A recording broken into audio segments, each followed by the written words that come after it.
La ciencia es la búsqueda de la verdad, y no hay nada más noble que la búsqueda de la verdad.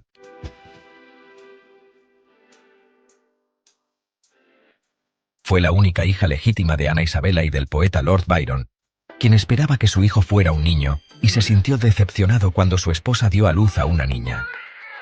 Nació el domingo 10 de diciembre de 1815. La niña lleva el nombre de la media hermana de Byron, Augusta Leigh, y fue llamada Ada por el propio Byron. Desde niña, Ada despertó el interés de una sociedad en la que se vivían continuos escándalos. Su madre puso mucho empeño en protegerla, pero solo lo consiguió hasta cierto punto.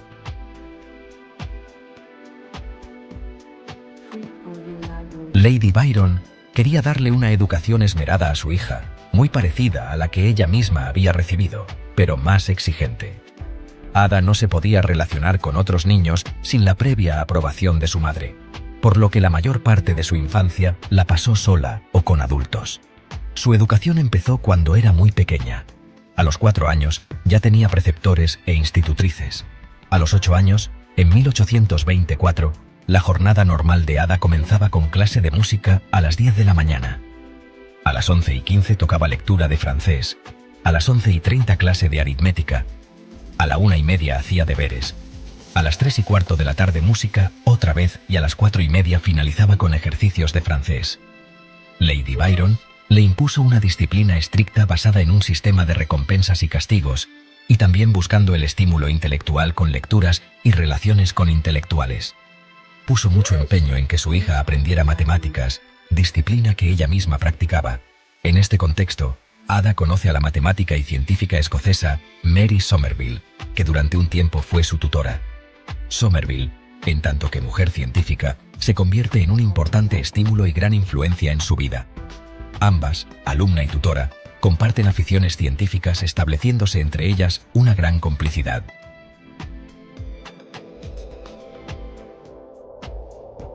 A medida que Ada se iba haciendo mayor, su madre pasaba temporadas fuera de casa, en balnearios o en el campo.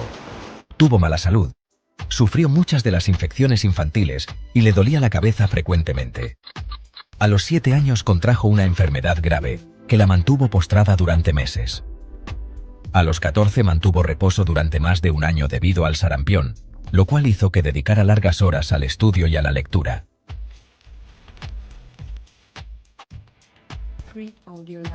Cuando Ada tenía 8 años, se conoció la muerte de su padre en Grecia, en abril de 1824. Lady Byron se interesó por estrechar lazos con su familia política. El nuevo y sexto Lord Byron mantuvo una buena relación con Annabella. Este tenía un hijo pequeño, un año menor que Ada. Annabella indujo a Ada a escribir una carta a su primo con la esperanza de unir de nuevo a la familia.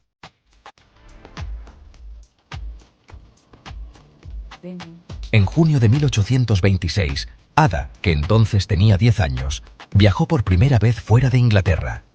Partió con todo un grupo, en el que se incluía su madre, y el viaje duró 15 meses, durante los cuales Ada disfrutó de todo lo nuevo que veían sus ojos, de todo lo que escuchaba, descubría. En el otoño de 1827 acabó su viaje y se instalaron directamente en Bifrons, una mansión de campo muy alejada de la ciudad. En ese palacio no ocurría nada del interés de Ada. Además, su madre estaba frecuentemente fuera de casa, así que la niña se dedicaba a estudiar y a dejar volar su imaginación. Ese mismo año, Ada empezó su formación en matemáticas. A los 11 años estaba obsesionada con la idea de volar. Estaba decidida a inventar una máquina que le permitiera moverse por el aire. Su primer paso, en febrero de 1828, fue construir alas. Investigó diferentes materiales y tamaños. Consideró varios materiales para las alas: papel, seda de aceite, alambres y plumas. Pasó años estudiando la anatomía de las aves para determinar la proporción correcta entre las alas y el cuerpo, y creando bocetos de su soñado proyecto. Decidió escribir un libro, Flyology, ilustrando con placas algunos de sus hallazgos. Decidió qué equipo necesitaría. Por ejemplo, una brújula para atravesar el país por el camino más directo, para que pueda superar montañas, ríos y valles. Su último paso fue integrar STEAM con el arte de volar.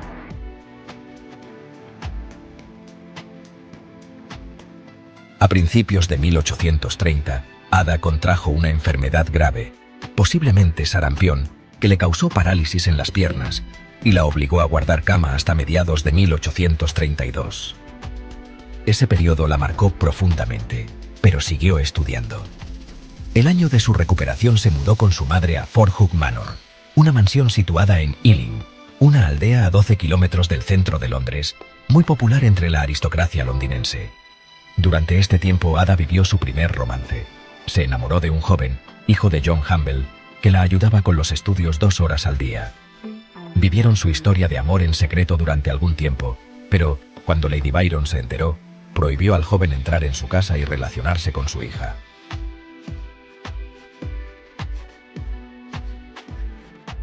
El año que cumplía 18 años, Ada empezó a asistir a las fiestas de la alta sociedad londinense.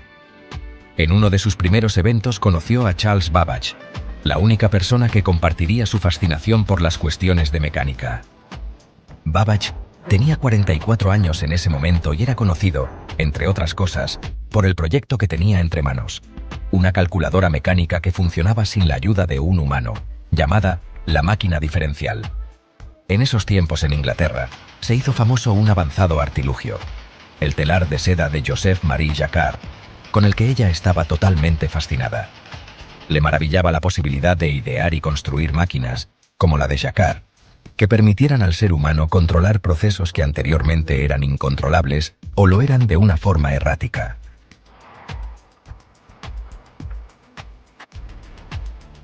Ada y Babbage se hicieron amigos.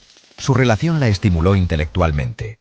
Le ayudó a avanzar en sus especulaciones sobre el cálculo hasta concebir una brillante idea: construir un telar de Jacquard aplicado a los números, o en otras palabras, una computadora. La máquina diferencial de Babbage tenía todos los elementos que entusiasmaban a Ada, y principalmente demostraba que un día las máquinas harían posible volar. La amistad entre el científico y la joven duró toda su vida. Se escribieron cartas hasta la muerte de ella.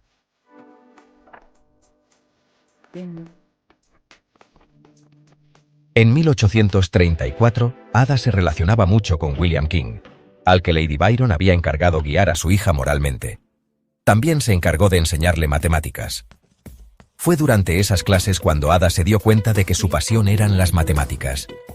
Ya había encontrado la disciplina a la que aplicar su extraordinaria inteligencia.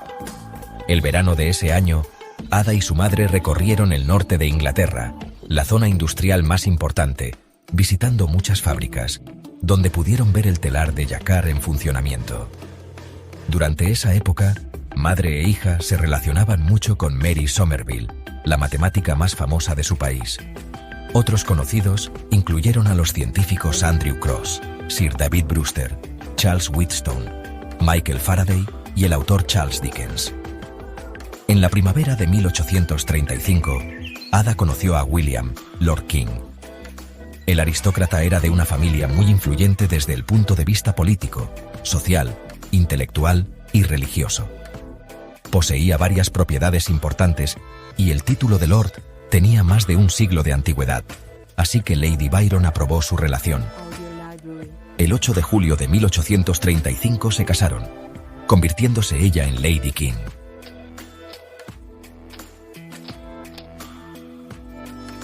El matrimonio tuvo 3 hijos: Byron, el heredero Anne Isabella, llamada Annabella, posteriormente Lady Anne Blunt, y Ralph Gordon. Inmediatamente después del nacimiento de Annabella, Lady King experimentó una dolorosa y prolongada enfermedad que tardó meses en curarse. En sus primeros años de matrimonio, Ada fue muy feliz, pero la falta de ambición de su marido acabó cansándola, por lo que se refugió de nuevo en las matemáticas. Decidió que necesitaba buscar un buen mentor que la guiara en su trabajo intelectual, y en el verano de 1840 su madre le encontró uno: el famoso matemático y lógico Augustus de Morgan. Con su ayuda, Ada progresó rápidamente, pero de Morgan tuvo un problema como profesor. Informó a Lady Byron de que su hija no se contentaba con aprender las lecciones como cualquier dama, sus preguntas iban mucho más allá de lo que trataban en las clases, y él no quería fomentar esa actitud. De Morgan creía, como casi toda la sociedad en esos tiempos, que las mujeres no estaban hechas para estudiar los fundamentos de las matemáticas ni de otras ciencias. Las preguntas de Ada, según él, eran impropias de una mujer.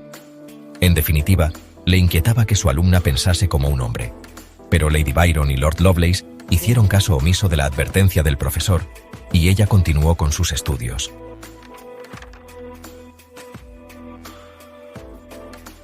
En 1841 la madre de Ada les contó a su hija y a Medora Leigh que el padre de ambas era el propio Lord Byron. A lo largo de sus enfermedades continuó su educación. La obsesión de su madre de desarraigar cualquiera de las locuras de las que acusó a Byron fue una de las razones por las que Ada aprendió matemáticas desde temprana edad. William Friend, William King y Mary Somerville, la destacada investigadora y autora del siglo XIX, la educaron en matemáticas y ciencias. Uno de sus tutores posteriores fue el matemático y lógico Augustus de Morgan. A partir de 1832, cuando tenía 17 años, sus habilidades matemáticas comenzaron a surgir, y su interés por las matemáticas dominó la mayor parte de su vida adulta. En una carta a Lady Byron, de Morgan sugirió que la habilidad de su hija en matemáticas podría llevarla a convertirse en una investigadora matemática, quizás de eminencia de primer nivel.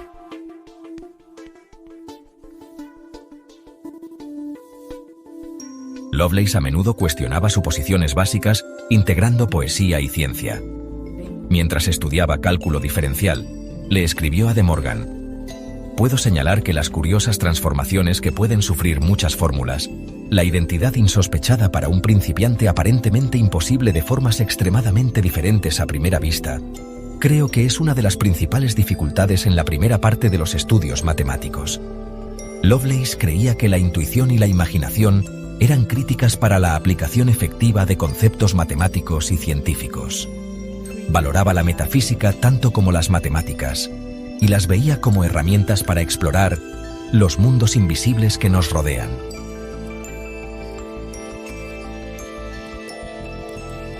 En 1841, Ada escribe a Babbage una carta dejando claro que está interesada en colaborar con él. A Babbage le pareció bien la idea, así ella empezó traduciendo el artículo del científico italiano Luigi Federico Menabrea. Con la traducción del texto ella tenía dos objetivos: dar a conocer el valioso trabajo de su amigo y cumplir su sueño de alcanzar una vida intelectual que la elevase por encima de las exigencias de la maternidad y el matrimonio. Finalmente llamó a su trabajo notas, que consistía en su propio estudio sobre la máquina analítica, y como anexo, la traducción del artículo del italiano. Babbage la asesoró, pero Ada fue enteramente la autora de ese trabajo.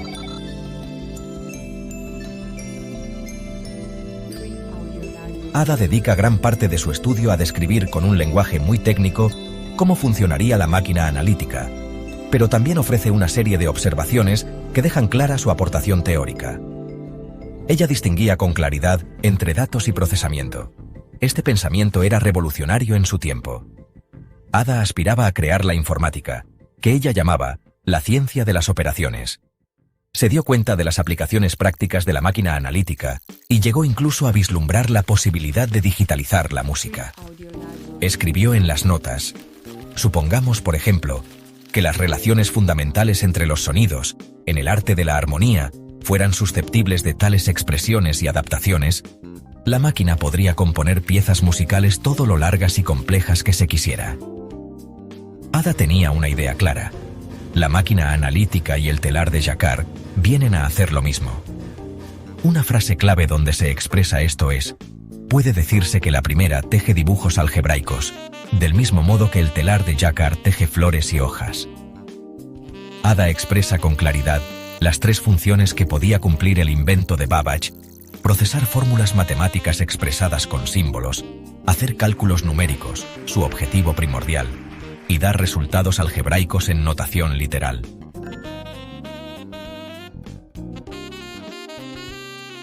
Babbage y Ada concebían la máquina analítica de manera muy distinta. Al primero, no le interesaban demasiado sus consecuencias prácticas. A Ada, por el contrario, le obsesionaban las aplicaciones del invento. Ella fue la primera en intuir lo que el invento de Babbage significaba para el progreso tecnológico.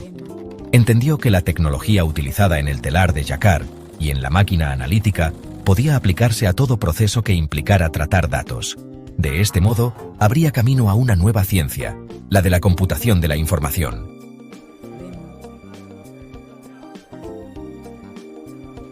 Diagrama para el cálculo de los números de Bernoulli. En 1840, Charles Babbage viajó a Italia para explicar el concepto de la máquina analítica en la Universidad de Turín.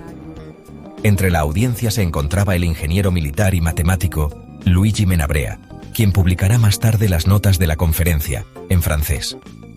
A Ada se le pidió que hiciera la traducción de lo escrito por Menabrea al inglés, y al hacerlo, añadió un apéndice más extenso que fue un artículo en sí mismo, consistiendo en 7 notas etiquetadas alfabéticamente de la A a la G.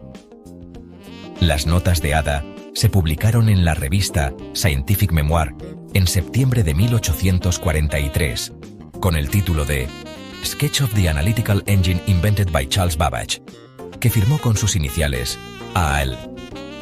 Este algoritmo para calcular los números de Bernoulli, una serie de fracciones con diferentes aplicaciones en matemáticas, se ha considerado por muchos como el primer programa o algoritmo de la historia. Consecuentemente, muchos perfiles de la figura de Ada Lovelace lo celebran como la primera persona programadora de la historia. Sin embargo, se ha mantenido durante años la controversia sobre el grado de participación de Babbage en la confección de las notas de Lovelace. Es una controversia complicada debido al hecho de que se ha tomado, en los últimos años, la contribución de Ada como una cuestión de género y a la atención creciente de la promoción de las mujeres en ciencia, tecnología, ingeniería y matemáticas, STEM.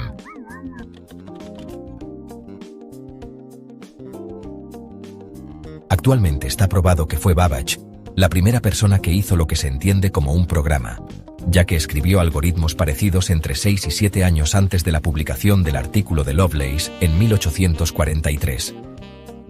Existen 24 de tales programas y tienen características idénticas a los de la nota G de Lovelace. La idea general de que ella escribió el primer programa de ordenador de la historia es solo un mito, tratándose en realidad de un trabajo en equipo con Babbage.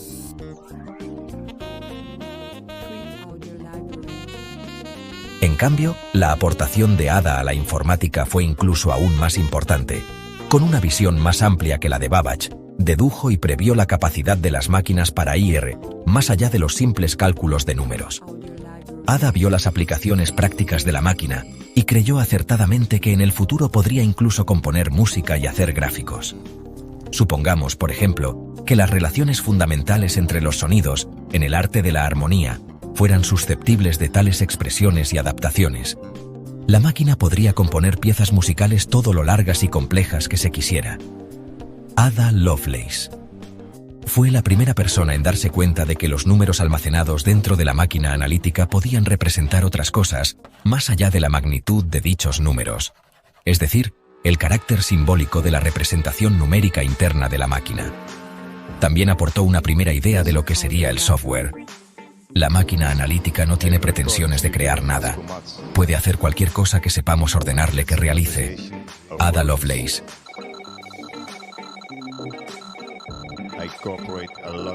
Actualmente, se podría decir que Ada Lovelace fue la primera ingeniera del software, algo más importante que ser programadora, pues ella estudió, desarrolló y creó la documentación sobre un determinado sistema de procesamiento automático.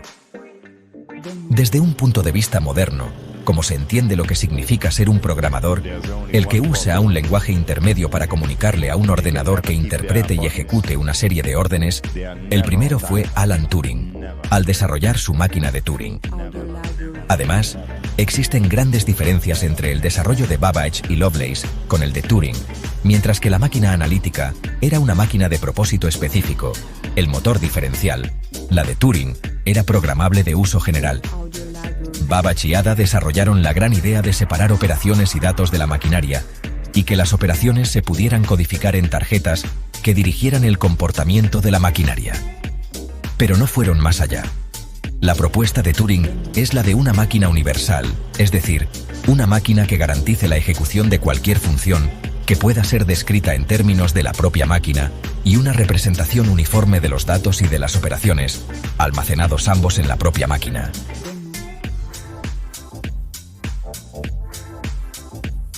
Ada vio algo que Babbage en cierto sentido no pudo ver. En el mundo de Babbage, sus máquinas estaban limitadas por el número. Lo que vio Lovelace, lo que vio Ada Byron, fue que ese número podría representar entidades distintas además de una cantidad. Entonces, una vez que tenías una máquina para manipular números, si esos números representaban otras cosas, letras, notas musicales, entonces la máquina podía manipular símbolos de los que el número era un ejemplo, según las reglas. Esta es la transición fundamental de una máquina que es un procesador de números a una máquina para manipular símbolos de acuerdo con las reglas. Es la transición fundamental del cálculo al cómputo, computación de propósito general, y mirando hacia atrás desde la superioridad actual de la informática moderna. Si estamos buscando y examinando la historia para esa transición, entonces esa transición fue hecha explícitamente por Ada en ese documento de 1843.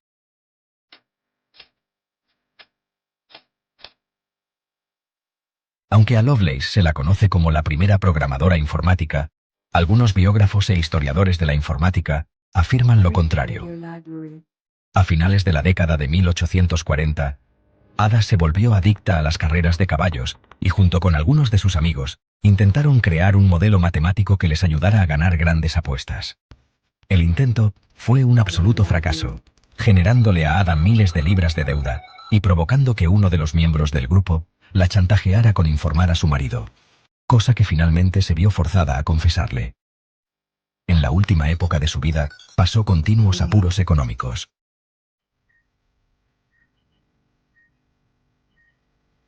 En el verano de 1852, la salud de Ada empeoró mucho. Llevaba años padeciendo agotamiento nervioso y debilidad general, pero no fue hasta ese año que aparecieron los primeros síntomas del cáncer de útero. La enfermedad duró varios meses, durante los cuales su madre tomó el control respecto a sus citas médicas y personales. Por influencia de su madre, decidió dejar de ser materialista y adoptó ideas religiosas que la llevaron a arrepentirse de su vida anterior. Finalmente, falleció a los 36 años el 27 de noviembre de 1852, acompañada de Lady Byron y de William. Fue enterrada, a petición suya, junto a su padre, en la parroquia del pueblo de Hacknall Torkard, en Nottinghamshire, cerca de la abadía de Newstead.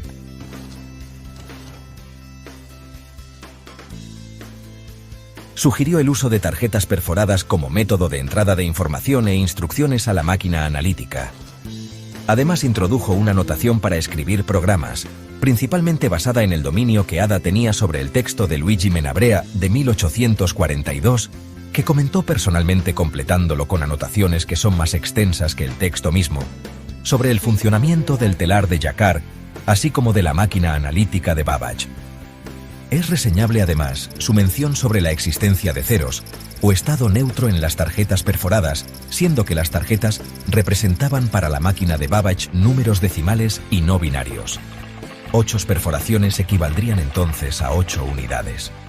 También introdujo la posibilidad de que la máquina analítica no fuera solo capaz de realizar cálculos matemáticos, sino también de, entre muchas otras cosas, producir arte y componer música, literatura. De hecho, afirmaba que el invento sería capaz de realizar cualquier cosa que se le pidiera, siempre y cuando supiéramos cómo ordenárselo.